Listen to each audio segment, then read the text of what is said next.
વંદે ગુજરાત।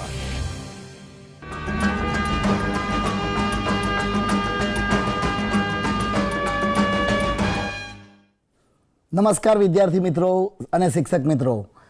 ગુજરાત માધ્યમિક અને ઉચ્ચતર માધ્યમિક શિક્ષણ બોર્ડ ગાંધીનગર તેમજ ગુજરાત સરકારના સંયુક્ત ઉપક્રમે અને બાયસેક દ્વારા પ્રસારિત વંદે ગુજરાત ચેનલ પર ચાલી રહેલા આ શૈક્ષણિક વર્ગોમાં એકવાર ફરીથી હું આપ સૌનું હાર્દિક સ્વાગત કરું છું।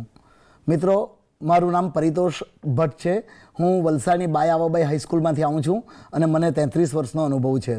તો મિત્રો, આપણે લાસ્ટ પણ પ્રકરણ 9ની અંદર ભૌતિક વિજ્ઞાનના કેટલાક મહત્ત્વની બાબતો આપણે શીખ્યા જ છે। આજે આપણે ધોરણ 12ના પ્રકરણ 10 તરંગ પ્રકાશશાસ્ત્ર વિશે કેટલીક મહત્ત્વની વાતો શીખીશું। તો મિત્રો, આપ સૌ રેડી છો ને? નોટ પેન લઈને તૈયાર થઈ જાઓ। ધોરણ 12 પ્રકરણ 10 તરંગ પ્રકાશશાસ્ત્ર।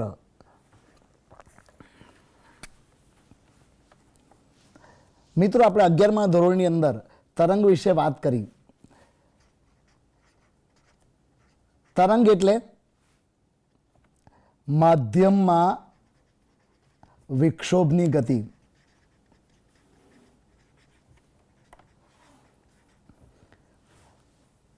અહીંયા તમને જે ઠીક લાગે તે મિત્રો મારી જોડે ઉતરતા જ જતો। તરંગ એટલે માધ્યમમાં વિક્ષોભની ગતિ। તરંગ ઉત્પન્ન કરવા માટે માધ્યમમાં કોઈક બિંદુ પાસે આપણે વિક્ષોભ લાગુ પાડવો પડે। જો વિક્ષોભ ના હોય તો તરંગ પ્રસરી શકે નહીં। હવે એક બીજી બી ખાસ અગત્યની નોંધ કે તરંગ એ માધ્યમમાં ગતિ કરતી કોઈ ભૌતિક વસ્તુ નથી જ।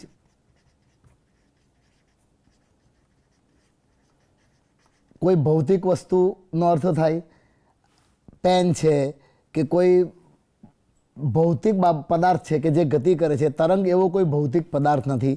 તરંગ એ માધ્યમમાં ગતિ કરતી કોઈ ભૌતિક વસ્તુ નથી। તેમજ માધ્યમના કણો પણ સ્વયં એક એકમ તરીકે ગતિ કરતા નથી।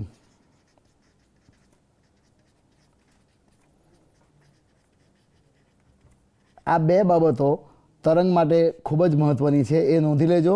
તરંગ એ માધ્યમમાં ગતિ કરતી કોઈ ભૌતિક વસ્તુ નથી, તેમજ માધ્યમના કણો પણ સ્વયં એક એકમ તરીકે ગતિ કરતા નથી। તો સ્વાભાવિક છે કે માધ્યમમાં તરંગ પ્રસરે છે કઈ રીતે?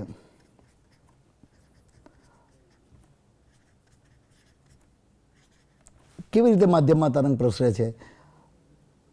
તો ત્યારે આપણે 11મા ધોરણમાં જોયું હતું કે જેમ જેમ વિક્ષોભની અસર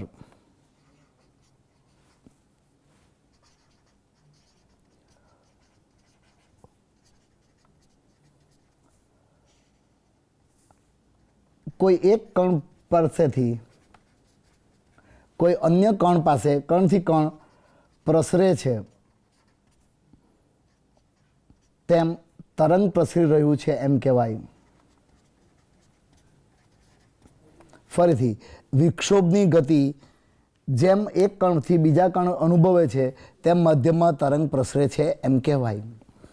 આ વિક્ષોભની ગતિ માધ્યમમાં આગળ કેમ પ્રસરે છે? તો એ માટે માધ્યમના સ્થિતિસ્થાપકતાનો ગુણધર્મ, માધ્યમના સ્થિતિસ્થાપકતાનો ગુણધર્મ તેમજ કણો કણો વચ્ચે લાગતા આંતરિક અણુબળો, આ બે બાબતો જવાબદાર છે કે જે કારણસર માધ્યમમાં વિક્ષોભ ગતિ કરે છે।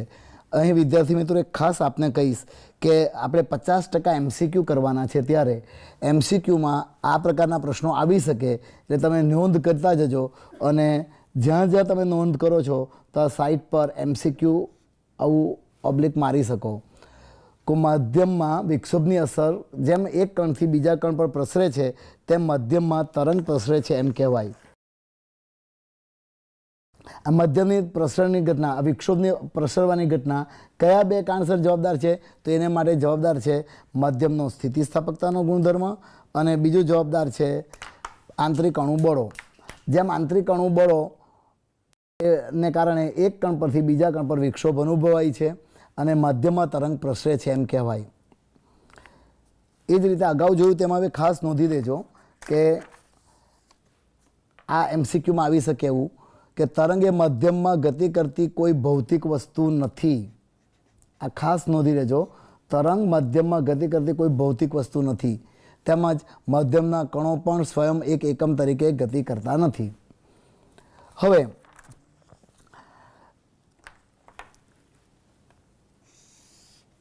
આપણે મેઇન વાત કરીએ. ધારો કે મધ્યમમાં કોઈ એક કણ આગળ એ પ્રકારનો વિક્ષોભ ઉત્પન્ન કરવામાં આવે છે, તો જ્યાં વિક્ષોભ ઉત્પન્ન કરવામાં આવે છે એને આપણે તરંગનું ઉદ્ગમ સ્થાન કહીએ છીએ. જ્યાં વિક્ષોભ ઉત્પન્ન કરવામાં આવે છે ત્યાંથી ક્રમશઃ બધા કણો વિક્ષોભની અસર અનુભવતા જાય છે અને આ રીતે તરંગ માધ્યમમાં પ્રસરે છે એમ કહેવાય. હવે ધારો કે એ પ્રકારનો વિક્ષોભ ઉત્પન્ન કરવામાં આવે કે મધ્યમનું કણ એ સરળ આવત ગતિ કરે તો પ્રસરતા તરંગને હાર્મોનિક તરંગ કહેવાય. અને આપણે 11મા ધોરણમાં શીખ્યા હતા, અહીંયા અત્યારે ડાયરેક્ટ લઈ લઈએ કે એક આવતકાળ જેટલા સમય પછી મધ્યમના કણોના કારણે કોઈ આવો આકાર ખડો તૈયાર થઈ જાય. એક આવતકાળ જેટલા સમય પછી અહીંયા કળાનો તફાવત પાઈ જેટલો હોય,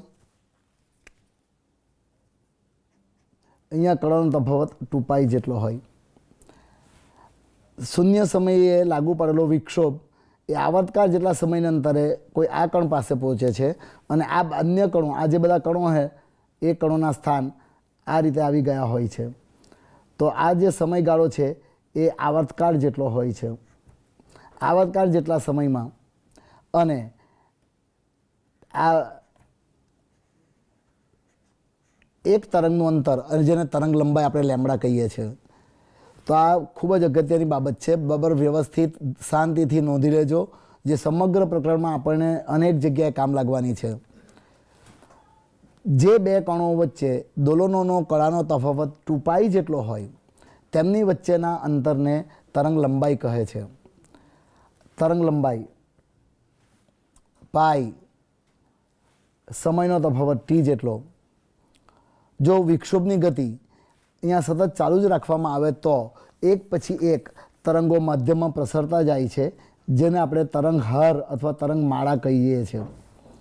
એ પણ જરા નોંધી દેજો. ધારો કે વિક્ષોભની અસર ક્રમશઃ સતત લાગુ પાડવાની છે, તો આ એક તરંગ, તો મધ્યમમાં ક્રમશઃ આ રીતે તરંગો પ્રસરતા જાય છે. એક પછી એક તરંગો મધ્યમમાં આગળ ને આગળ પ્રસરતા જાય છે. તો અહીંયા કળાનો તફાવત જોઈ લઈએ. 0, π, 2π, 3π, 4π, 5π એક્સેટ્રા. કોઈ પણ બે કણો વચ્ચે દોલનોની કળાનો તફાવત 2π જેટલો હોય તેટલા અંતરને આપણે તરંગ લંબાઈ લેમ્બડા કહીએ છીએ. જેમ કે તમે જોઈ શકો કે આ કણ અને આ કણ, આ બે કણોની દોલનો વચ્ચેનો તફાવત પણ 2π જેટલો છે, 3π - π.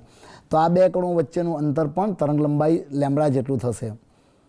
આમ જે બે ક્રમિક કણો વચ્ચે દોલનોની કળાનો તફાવત 2π જેટલો હોય તેમની વચ્ચેનું અંતર, કળાનો તફાવત 2π જેટલો હોય તેમની વચ્ચેનું અંતરને તરંગ લંબાઈ કહીએ છીએ. એ જ રીતે સમયનો તફાવત t જેટલો, અહીં t/2 જેટલો. તો અહીં જે ઇક્વિવેલન્ટ જોવાનું છે તે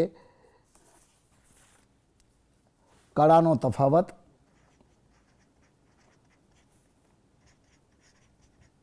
કળાનો તફાવત, તે બે કણો વચ્ચેનું અંતર અને તે માટે લાગેલો સમય. અહીંયા 3 લાઈન એટલા માટે કરી છે, જો આપણે ઇક્વલ ટુ કરીએ તો બંને તરફ, સમીકરણની બંને તરફ સમાન ભૌતિક રાશિ હોવી જોઈએ. આ કળાનો તફાવત એ ખૂણો છે, રેડિયનમાં છે. અંતર એ તરંગ લંબાઈ છે અને આ સમય છે. આથી 3 ઇક્વિવેલન્ટ છે. અને આ જે ઇક્વિવેલન્ટ છે સંબંધ એ તમારે ખાસ નોંધી લેજો. જે કળાનો તફાવત 2π રેડિયન જેટલો હોય તો અંતર લેમડા જેટલું હોય અને આ અંતર કાપવા માટે લાગતો સમય આવર્તકાળ જેટલો હોય. આમ 2π is equivalent to lambda is equivalent to capital T. આ સંબંધ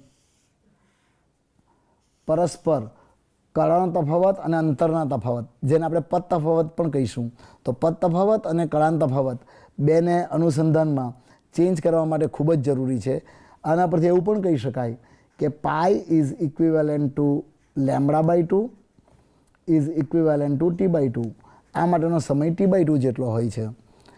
આ મધ્યમમાં ક્રમિક શૃંગ અને ગર્ત વચ્ચે કળાનો તફાવત પાઈ જેટલો હોય છે.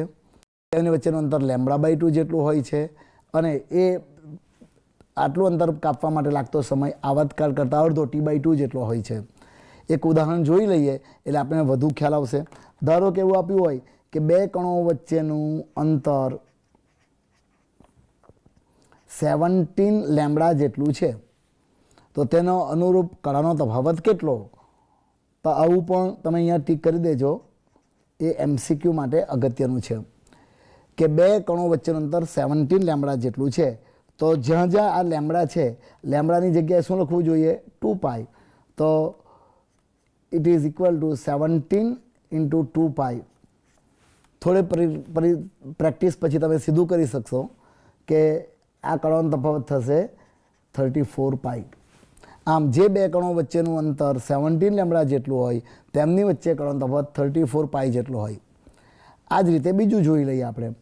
ધારો કે કળાનો તફાવત આપ્યો હોય, કળાનો તફાવત 13π જેટલો છે, તો એને અનુરૂપ પદ તફાવત કેટલો, અંતર તફાવત કેટલો? તો તમે જોઈ શકો કે જ્યાં પાઈ છે, આ પાઈ છે એની જગ્યાએ આપણે શું કરવું જોઈએ? Pi is equivalent to lambda by 2. તો 13 લેમડા બાય 2 એનો અર્થ એ થયો કે એમની વચ્ચે પદ તફાવત 6.5 લેમડા જેટલો છે. આમ કળાના તફાવત અને પદ તફાવત, અંતરના તફાવતને ચેન્જ કરવા માટે આ ખૂબ જ અગત્યનું છે. અત્યારે સ્ક્રીન પર તમને સ્પષ્ટ દેખાય જ છે, તો આ નોંધી લેજો. આમાંથી પણ કોઈ MCQ બનાવી શકાય. મિત્રો, MCQની જ વાત નીકળી છે તો ખાસ મારે આપ સૌ શિક્ષક મિત્રો તથા વિદ્યાર્થી મિત્રોનું એક ધ્યાન દોરવું છે કે MCQ માટે આપણે જે જૂના પાઠ્યપુસ્તક હતા એ જૂના પાઠ્યપુસ્તકના MCQને હવે ભૂલી જવાના છે. એમાંથી જે કેલ્ક્યુલેટિવ MCQ હતા એ પૂછાવાની શક્યતા નહિવત છે. હવે આપણે નવા પાઠ્યપુસ્તકને જ ધ્યાનમાં રાખવાનું છે, એટલે આપણે ખાસ જાતે MCQ બનાવવાના છે. એટલા માટે ખાસ નોંધજો કે આ રીતે MCQ તમે જોઈ શકો. તો આ થઈ ગયું કળાનો તફાવત અને અંતરનો તફાવતની વાત. અત્યારે સ્ક્રીન પર બરાબર જોઈ શકો છો. આપે ઉતારી લીધું હશે એવું માનીને આપણે આગળ જઈએ છીએ. હવે વાત કરીએ આપણે તરંગ અગ્ર. તરંગ અગ્રની સંકલ્પના ખૂબ જ અગત્યની છે, જેને આપણે વેવ ફ્રન્ટ પણ કહીએ છીએ. Wave front. જો માધ્યમમાં કોઈ એક કણની જગ્યાએ ઘણા બધા કણો પાસે વિક્ષોભ લાગુ પાડવામાં આવે અને વિક્ષોભ એ રીતનો હોય કે દરેક કણ પાસેથી સરખા સમયમાં સરખો વિક્ષોભ પ્રસરે, તો માધ્યમમાં તરંગ અગ્ર પ્રસરે છે એમ કહેવાય. એક ઉદાહરણ આપી દઈએ. ધારો કે કોઈ આ એક ઉદ્ગમ હતું, એની જગ્યાએ એક કરતાં વધારે ઉદ્ગમો છે. આ 4 ઉદ્ગમો છે. ધારો કે ચારે 4 ઉદ્ગમ પાસેથી આપણે નામ આપી દઈએ 1, 2, 3, 4. આ ચારે 4 ઉદ્ગમ પાસેથી સરખા સમયમાં સરખો વિક્ષોભ ઉત્પન્ન થાય છે. ધારો કે કણ એ પાસે શૃંગ છે, તો દરેક કણ 2 પાસે પણ શૃંગ હશે, કણ 3 પાસે પણ શૃંગ હશે, કણ 4 પાસે પણ શૃંગ હશે. હવે સરખા સમયમાં વિક્ષોભની ગતિ એક સરખું અંતર કાપશે અને જેટલા સમયમાં વિક્ષોભની ગતિ 1 થી 1' આગળ આવી જાય છે, એટલા જ સમયમાં વિક્ષોભની ગતિ 2 થી 2' પાસે આવે છે, એટલા જ સમયમાં 3 થી 3' પાસે આવશે અને એટલા જ સમયમાં 4 થી 4 ડેશ પાસે આવશે। તો અહીં પણ ધારો કે શૃંગ છે તો અહીંયા પણ શૃંગ જ રચાયું હશે। આમ દરેક જગ્યાએ શૃંગ જ રચાયું હશે। આ બધા કણોમાંથી પસાર થતા કોઈ કાલ્પનિક પૃષ્ઠની કલ્પના કરી દઈએ આપણે, તો એમ કહી શકાય કે માધ્યમમાં આ દરેક જગ્યા પાસેથી એક સરખા સમયમાં તો આ તરંગ અગ્ર પ્રસરી રહ્યું છે એમ કહેવાય। જે 1, 2, 3 અને 4માંથી પસાર થતા પૃષ્ઠની કલ્પના કરી એને આપણે કહીશું તરંગ અગ્ર। અહીં વચ્ચે પણ કોઈ જગ્યાએ લઈ શકાય કે તરંગ અગ્ર લેવું હોય તો ક્યાં હશે તરંગ અગ્ર? તો આ તરંગ અગ્ર માધ્યમમાં આગળ પ્રસરી રહ્યું છે। આમ મધ્યમમાં તરંગ અગ્ર આગળ પ્રસરે છે એમ કહેવાય। તરંગ અગ્રની જો વાત કરવી હોય તો કહી શકાય કે આ 1, 2, 3 અને 4 કણો, આ 4 કણોમાંથી વિક્ષોભ સરખા સમયમાં સરખું અંતર કાપે છે। એનો અર્થ એમ થાય કે આ ચારેય કણો સમાન કળામાં, આમ એવું કહી શકાય સમાન કળામાં દોલનો કરતા કણોમાંથી પસાર થતું આ કાલ્પનિક પૃષ્ઠ, ફરીથી જોઈ લઈએ, સમાન કળામાં દોલનો કરતા કણોમાંથી પસાર થતા કાલ્પનિક પૃષ્ઠને આપણે તરંગ અગ્ર કહીએ છીએ। આપણે તરંગ અગ્રની વાત કરીએ તો અહીં આપણે જે બુકમાં આપ્યા છે એ તરંગ અગ્ર અહીં હું દર્શાવું છું। તો આ એક તરંગ અગ્ર તમે જોઈ શકો છો। આ બિંદુવત ઉદ્ગમ છે। બિંદુવત ઉદ્ગમમાંથી આ રીતે ગોળાકાર તરંગ અગ્રો પ્રસરણ પામે છે। સમય સાથે તરંગ અગ્રો મધ્યમમાં પ્રસરતા જાય છે। અહીં ખાસ નોંધી લઈએ મિત્રો કે આ માધ્યમમાં જે તરંગો પ્રસરે છે આ તરંગ અગ્રો એ સમાંગ અને સમદિગ્ધર્મી માધ્યમમાં આગળ ને આગળ પ્રસરતા જાય છે। અહીં ત્રિપરિમાણમાં જોવાનું છે। આમ તરંગ અગ્રો પ્રસરણની દિશામાં સતત આગળ ને આગળ પ્રસરતા જાય છે। તરંગ અગ્રની વાત કરી હોય તો આપણે કહી દઉં કે એની વ્યાખ્યા આપવી હોય તો તરંગ અગ્ર એટલે સમાન કળામાં, ફરીથી આના પર આવી જઈએ, તરંગ અગ્ર એટલે સમાન કળામાં દોલનો કરતા કણોમાંથી પસાર થતું કાલ્પનિક પૃષ્ઠ। સમાન કળામાં દોલનો કરતા કણોમાંથી પસાર થતા કાલ્પનિક પૃષ્ઠને તરંગ અગ્ર કહીએ છીએ। હવે કહીએ આપણે કે જો બિંદુવત ઉદ્ગમ હોય તો આ જોયું એ મુજબ બિંદુવત ઉદ્ગમમાંથી ગોળાકાર તરંગ અગ્રો પ્રસરે છે। આ મુખ્ય ઉદ્ગમ છે જે મુખ્ય તરંગોનું ઉત્સર્જન કરે છે।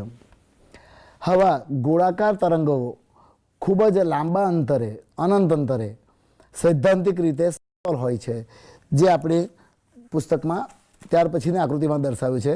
અત્યારે તમે સ્ક્રીન પર સમતલ તરંગ અગ્રો જોઈ શકો છો। ગોળાકાર તરંગ અગ્રો ખૂબ જ લાંબા અંતરે સ્થાનિક રીતે સમતલ તરંગ અગ્રો છે। ગોળાકાર તરંગ અગ્રો ખૂબ જ લાંબા અંતરે સ્થાનિક રીતે સમતલ તરંગ અગ્રો છે। તો આકૃતિમાં આ 3 સમતલ તરંગ અગ્રો તમને દર્શાવ્યા છે। તમે જોઈ શકો છો તરંગ અગ્રને લંબ અને પ્રસરણની દિશાનું સૂચન કરતી રેખાને, આ જે રેખા છે એ તરંગ અગ્રને લંબ છે અને એ પ્રસરણની દિશાનું સૂચન કરે છે। તરંગ અગ્રને લંબ અને પ્રસરણની દિશાનું સૂચન કરતી રેખાને કિરણ કહે છે। તો આકૃતિમાં તમે જોઈ શકો કે તરંગ અગ્ર સમતલ છે અને આ સમતલ તરંગ અગ્ર માટે ના કિરણો परस्पर समांतर है। आम जो तरंगअग्र समतल होय तो किरणों समांतर होय। आकृति पर तमे जरा झड़पथी दौरवी होय दौरी शको छो। समतल तरंगअग्र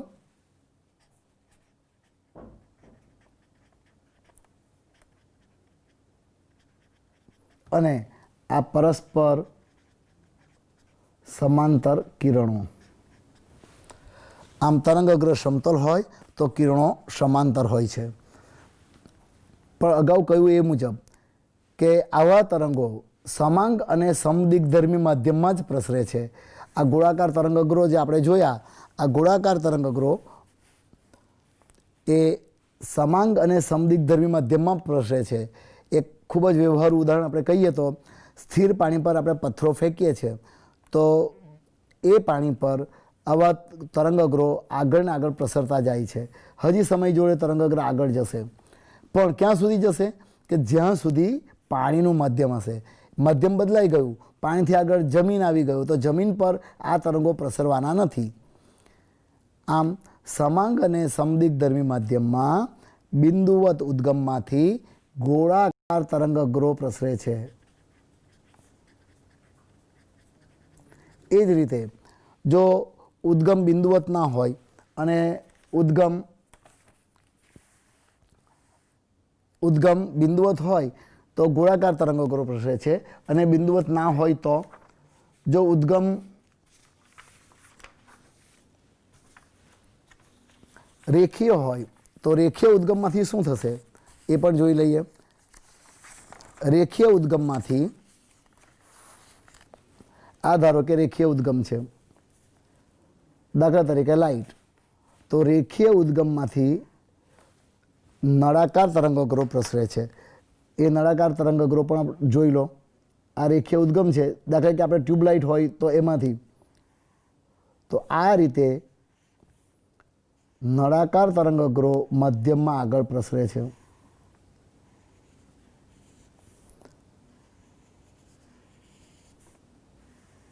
आम समांग अने समदिग्धर्मी माध्यम में बिंदुवत उद्गम मांथी रेखीय अने बिंदुवत उद्गम मांथी गोळाकार अने रेखीय उद्गम मांथी नळाकार तरंगअग्रो प्रसरे छे।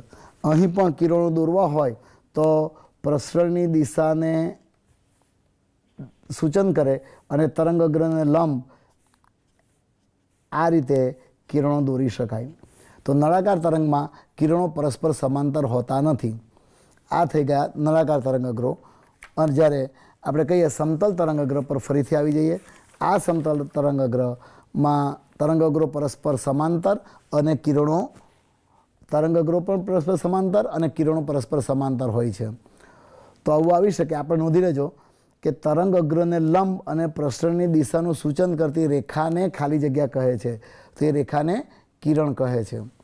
हवे मूलभूत बात करिए आ प्रकरणनी खूब ज अगत्यनी बात के भाई समय जोड़े आपणे कह्युं के तरंगअग्रो मध्यम में आगळ प्रसरता जाय छे।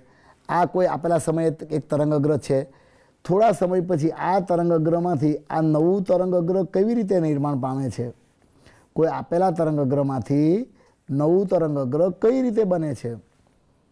आ तरंगअग्रमांथी आ तरंगअग्र कई रीते बने छे ए माटे हाइगेन्स नामना वैज्ञानिके सिद्धांत आप्यो छे, जेने हाइगेन्सनो सिद्धांत कहे छे। आ खूब ज अगत्यनुं छे। तो पहला हाइगेन्सनो सिद्धांत आपणे समजी लईए के हाइगेन्से शुं कह्युं। तो हाइगेन्से कह्युं, धारो के आ कोई आपेल तरंगअग्र छे, आ कोई एक आपेल तरंगअग्र छे।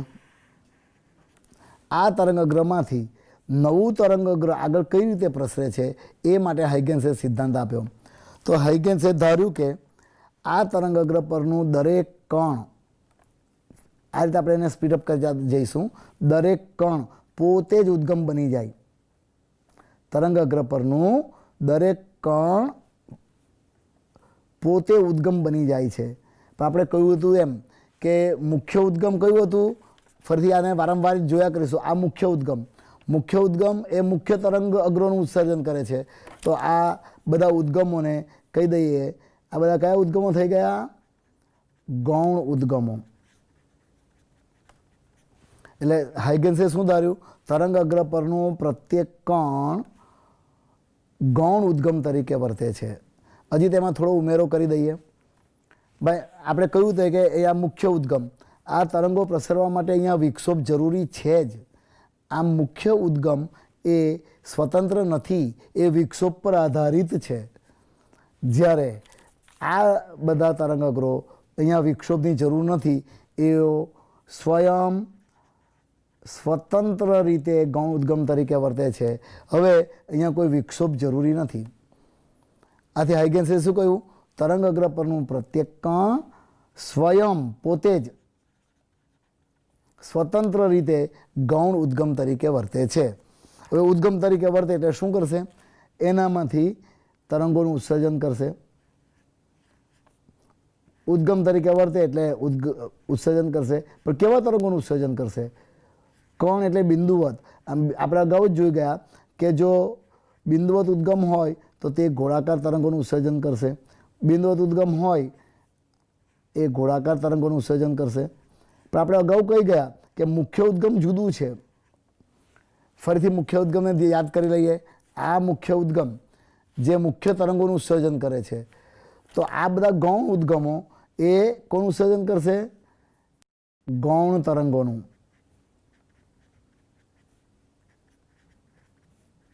મુખ્ય ઉદ્ગમ મુખ્ય તરંગ ઉત્સર્જન કરશે, તો બધા ગૌણ ઉદ્ગમ ગૌણ તરંગોનું ઉત્સર્જન કરશે. આમ હાઇગેન્સે શું કહ્યું?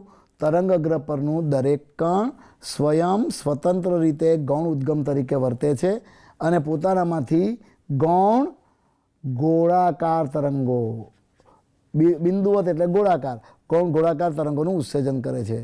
કોઈ એકદમ સૂક્ષ્મ સમય પછી એમને બધી બાજુથી ટચ કરતું, એટલે શું કહેવાય? બધી બાજુનું એટલે પરી, ટચ કરતું એટલે સ્પર્શ કરતું, આમ એમને પરિસ્પર્શતું કોઈ પૃષ્ઠ દોરવામાં આવે તો આ પૃષ્ઠ તે સમયે નવું તરંગ અગ્ર આપે છે. આમ હાઇગેન્સના સિદ્ધાંતને બરાબર સમજી લઈએ. એને વિધાનો સ્વરૂપે પણ હું લખાવું છું, એ પણ લખતા જજો. શું કહ્યું હાઇગેન્સે? તો અહીંયા લખું છું, તરંગ અગ્ર પરનું દરેક કણ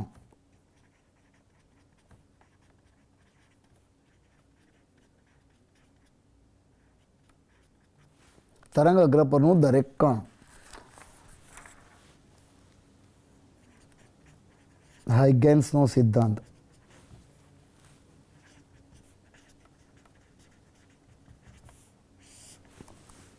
શું કહ્યું હાઇગેન્સે? તરંગ અગ્ર પરનું દરેક કણ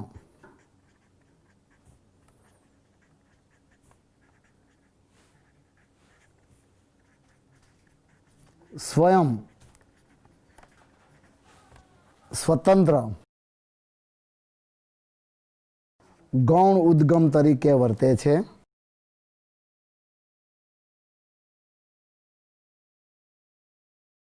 અને પોતાનામાંથી ગૌણ ગોળાકાર તરંગોનું ઉત્સર્જન કરે છે. તો આ પહેલો ભાગ થઈ ગયો. તરંગ અગ્ર પરનું દરેક કણ સ્વયં સ્વતંત્ર ગૌણ ઉદ્ગમ તરીકે વર્તે છે અને પોતાનામાંથી ગોળાકાર તરંગોનું ઉત્સર્જન કરે છે. કોઈ સૂક્ષ્મ સમય પછી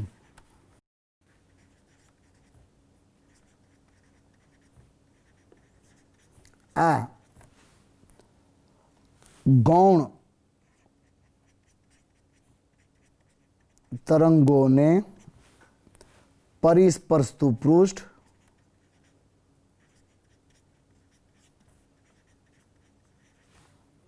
એ નવા તરંગ અગ્રનું સ્થાન અને સ્વરૂપ દર્શાવે છે. નવા તરંગ અગ્રનું સ્થાન અને સ્વરૂપ દર્શાવે છે. તો આ હાઇગેન્સનો સિદ્ધાંત અત્યારે સ્ક્રીન પર તમે જોઈ શકો છો. ફરીથી એકવાર જોઈ લો. શું કહે છે? તરંગ અગ્ર પરનું દરેક કણ સ્વયં સ્વતંત્ર ગૌણ ઉદ્ગમ તરીકે વર્તે છે અને પોતાનામાંથી ગોળાકાર ગૌણ તરંગોનું ઉત્સર્જન કરે છે. કોઈ સૂક્ષ્મ સમયને અંતે તેમને પરિસ્પર્શતું પૃષ્ઠ નવા તરંગગ્રહનું સ્થાન અને સ્વરૂપ આપે છે. આ સિદ્ધાંત તમે બરાબર લખી દીધો હશે. હવે આપણે આ હાઇગેન્સના સિદ્ધાંત મુજબ નવું તરંગગ્રહ કેવી રીતે નિર્માણ પામે છે એવું કદાચ 2 વાક્યના પ્રશ્નમાં પણ આવી શકે. તો એની સમજૂતી આપવાની છે. તો એની સમજૂતી આપવા માટે આપણે જોઈ લઈએ. ધારો કે આપણે સમતલ તરંગગ્રહ લઈએ. ધારો કે આ કોઈ સમતલ તરંગગ્રહ છે. આપણી ચોપડીમાં બતાવ્યા પ્રમાણે F1 અને F2 આ કોઈ સમતલ તરંગગ્રહનો એક ભાગ છે. હાઇગેન્સના સિદ્ધાંત મુજબ આ તરંગગ્રહ પરનો પ્રત્યેક કણ સ્વયં સ્વતંત્ર ગૌણ ઉદ્ગમ તરીકે વર્તે છે. આ બધા જ કણ લઈ શકાય. હવે આ ધારો કે કોઈ શૂન્ય સમયે છે.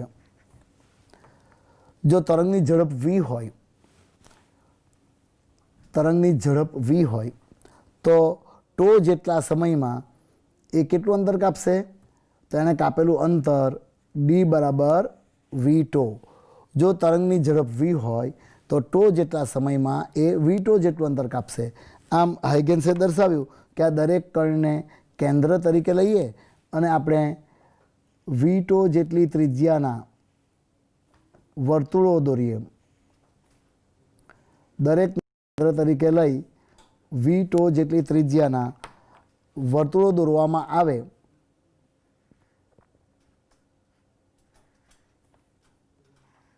દરેકને કેન્દ્ર તરીકે લઈ v ટો જેટલી ત્રિજ્યાના જો વર્તુળો દોરવામાં આ બધા વર્તુળોની ત્રિજ્યા v ટો જેટલી છે. તો હવે આ ગૌણ તરંગોને પરિસ્પર્શતું પૃષ્ઠ G1 G2 એ ટો સમયે નવા તરંગગ્રહનું સ્થાન અને સ્વરૂપ આપે છે. આ જ વાત આપણા પાઠ્યપુસ્તકમાં આ રીતે કરી છે. તમે જોઈ શકો આ સમતલ તરંગગ્રહ. ધારો કે t બરાબર 0 સમયે F1 F2 કોઈ સમતલ તરંગગ્રહનો એક ભાગ છે.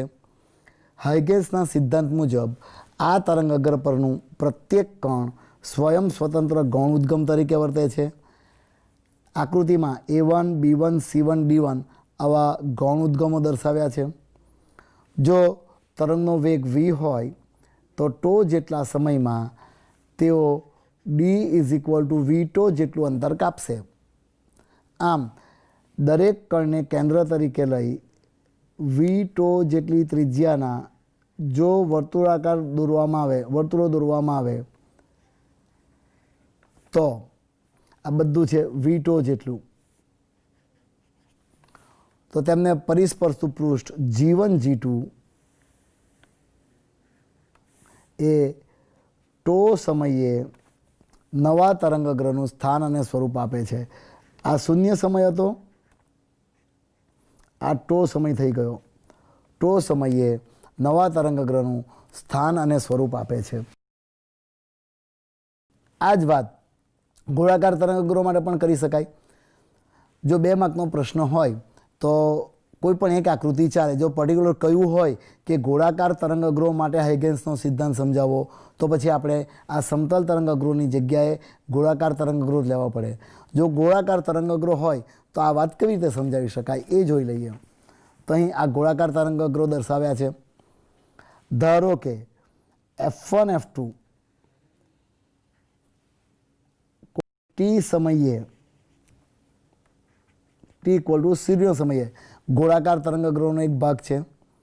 અગાઉ કહ્યું એ મુજબ હાઇગેન્સના સિદ્ધાંત મુજબ આ તરંગગ્રહ પરનું પ્રત્યેક કણ સ્વયં સ્વતંત્ર ગૌણ ઉદ્ગમ તરીકે વર્તે છે અને પોતાનામાંથી ગૌણ ગોળાકાર તરંગોનું ઉત્સર્જન કરે છે. આ ગોળાકાર તરંગગ્રહો આકૃતિમાં દર્શાવ્યા છે. આ ફરીથી એની એ જ વાત, તરંગની ઝડપ v હોય તો ટો જેટલા સમયમાં v ટો જેટલું અંતર કાપશે. આમ પ્રત્યેક કણને કેન્દ્ર તરીકે લઈ v ટો જેટલી ત્રિજ્યાના વર્તુળો દોરી શકાય. તો તેમને પરિસ્પર્શતું પૃષ્ઠ G1 G2 એ ટોચ સમયે નવા તરંગઅગ્રનું સ્થાન આપે છે। તો હવે અહીં પ્રશ્ન એ છે કે આ તરંગ બધી દિશામાં આગળ અને પાછળ બંને દિશામાં કેમ પ્રસરતું નથી? તરંગ માત્ર આ દિશામાં જ આગળ જાય છે। આપણે કહ્યું કે આ ત્રિજ્યાના ગોળા દોરવા તો આ ગોળા જેમ ઉપર દોર્યા એ રીતે આ રીતે નીચે પણ દોરી શકાય। અને તરંગ આ જે શૂન્ય સમયનું તરંગ હતું F1 F2, આ તરંગ એ G1 G2 નહીં, માત્ર G1 G2 નહીં, D1 D2 તરફ પણ પ્રસરવું જોઈતું હતું, પણ આપણે જાણીએ છીએ કે આ રીતે તરંગ પ્રસરતું નથી। શું કારણ એનું? માત્ર એક જ દિશામાં જ કેમ આગળ જાય છે? પ્રસરણની દિશામાં જ આગળ જાય છે। તો પ્રસરણની વિરુદ્ધ દિશામાં તરંગ તીવ્રતા શૂન્ય હોય છે। પ્રસરણની વિરુદ્ધ દિશામાં તરંગની તીવ્રતા શૂન્ય હોય છે। આ કારણસર તરંગ વિરુદ્ધ દિશામાં પ્રસરતું નથી। આ હકીકત આપણે આ રીતે સમજાવી શકીએ કે ભાઈ પ્રસરણની વિરુદ્ધ દિશામાં તરંગની તીવ્રતા એ 1 + cos θ અવયવ પર આધારિત છે। નોંધી લેજો, તીવ્રતા એ 1 + cos θ અવયવ પર આધારિત છે। આથી પ્રસરણની વિરુદ્ધ દિશામાં જો આપણે થીટા લઈએ તો પ્રસરણની વિરુદ્ધ દિશામાં થીટા પાઈ થાય। આથી આપણે અહીંયા 1 + cos pi, cos pi is -1, 1 - 1 0 થશે। આથી પ્રસરણની વિરુદ્ધ દિશામાં તરંગ તીવ્રતા શૂન્ય હોય છે। આ બી તમે સ્ક્રીન પર જોઈ શકો, પ્રસરણની વિરુદ્ધ દિશામાં તરંગ તીવ્રતા શૂન્ય હોય છે। આમ હાઇગેન્સના સિદ્ધાંત મુજબ તરંગઅગ્રની વિરુદ્ધ દિશામાં તરંગો પ્રસરી શકે નહીં। તરંગઅગ્રની વિરુદ્ધ દિશામાં તરંગો પ્રસરી શકે નહીં। તો આ થઈ ગઈ હાઇગેન્સના તરંગ પ્રસરણની વાત, હાઇગેન્સનો સિદ્ધાંત અને તરંગ પ્રસરણ।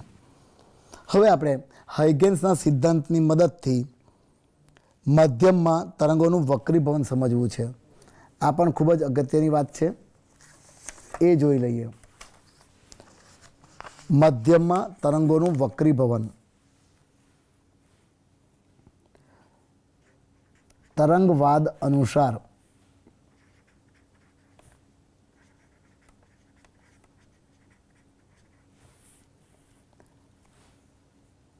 વક્રીભવન, તરંગવાદનો ઉપયોગ કરીને પ્રકાશનું વક્રીભવન આપણે સમજાવવું છે। તો આપણે લઈ લઈએ, ધારો કે કોઈ વક્રીભવનકારક સપાટી લઈ લઈએ। આ વક્રીભવનકારક સપાટી પર, આ ધારો કે વક્રીભવનકારક સપાટી છે। આ વક્રીભવનકારક સપાટી પર હવે આખી સ્ક્રીન પર જોઈ શકાય છે, આ કોઈ વક્રીભવનકારક સપાટી છે।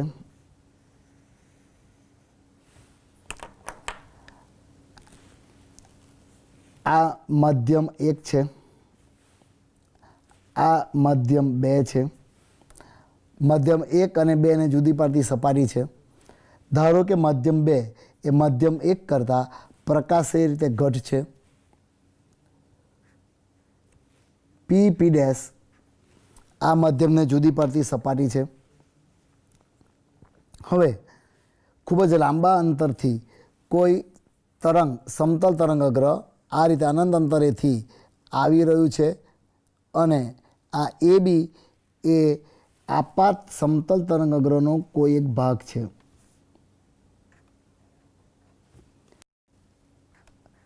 AB is a part of incident plane wavefront.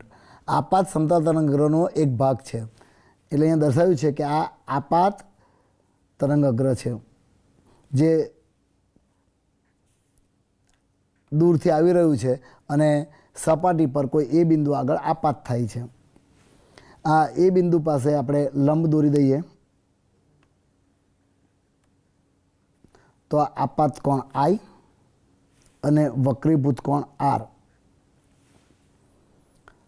હવે હાઇગેન્સના સિદ્ધાંત મુજબ प्रत्येक तरंगग्रह आ तरंगग्रह ए बी परनो प्रत्येक कण स्वयं स्वतंत्र गौण उद्गम तरीके वर्ते छे अने पोतानामांथी गौण तरंगोनुं उत्सर्जन करे छे। ए मांथी निकळતું तरंग ए मध्यम 2 માં अंतर कापशे, बी मांथी प्रसरતું तरंग मध्यम 1 માં अंतर कापशे। धारो के आपणे एवुं कही दईए कि मध्यम 1 ની अंदर वेग v1 छे, मध्यम 2 ની अंदर वेग v2 छे। तो मध्यम 1 ની अंदर वेग v1 होय तो कापेलुं अंतर d1 बराबर v1 टो थशे। ए ज रीते मध्यम 2 ની अंदर कापेलुं अंतर d2 होय तो d2 is equal to v2 into टो थशे। आपणे कह्युं एम मध्यम 1 ए प्रकाशीय रीते पातळुं छे, मध्यम 2 घट छे, तो एनो अर्थ एम थयो कि मध्यम 2 ની अंदर प्रकाशनो वेग मध्यम 1 करता ओछो हशे। समयगाळो तो बंने तरफ सरखो ज छे, आथी v2 टो इज लेस देन v1 टो। आ हकीकत खास ध्यान लई लेजो, तमे गणतरी पण करता जजो जोईए तो v2 is less than v1, therefore v2 टो इज लेस देन v1 टो। आ कारणसर मध्यम 1 અને મધ્યમ 2 માં ફરીથી આપણે આકૃતિ પર આવી જઈએ। મધ્યમ 1 અને મધ્યમ 2 માં તરંગે કાપેલા જે અંતરની વાત કરીએ તો આ કાપશે અંતર d1 બરાબર v1 ટો। અહીંથી જે નીકળ્યું તરંગ છે એ ટો જેટલા સમયમાં pc જેટલું અંતર કાપી જે v1 ટો જેટલું છે આટલું અંતર કાપીને c પર પહોંચે છે। આટલા જ સમયમાં આપણે જોયું એ મુજબ કે ભાઈ v2 toe is less than v1 ટો, આથી એમાંથી ઉત્સર્જિત થતું કિરણ એ v2 ટો જેટલું અંતર કાપીને ई बिंदु આગળ પહોંચે છે। આમ EC એ આપાત કિરણનું વક્રીભૂત કિરણ થશે। જો આપાત કોણ I હોય તો આપણ આપાત કોણ I થશે, તો આ વક્રીભૂત કોણ R થશે। હવે આપણે I અને R આના પરથી હાઇગેન્સના સિદ્ધાંત પરથી આપણે करवू है। तो अँ आ त्रिकोण लई ले, त्रिकोण ABC, त्रिकोण ABC में साइन I बराबर BC भाग्या AC, पण BC एटले v1 टो, तो कही दईए त्रिकोण ABC में, त्रिकोण ABC में त्रिकोण ABC में sine I is equal to BC upon AC, पर BC is equal to v1 टो है, आम v1 टो अपॉन AC।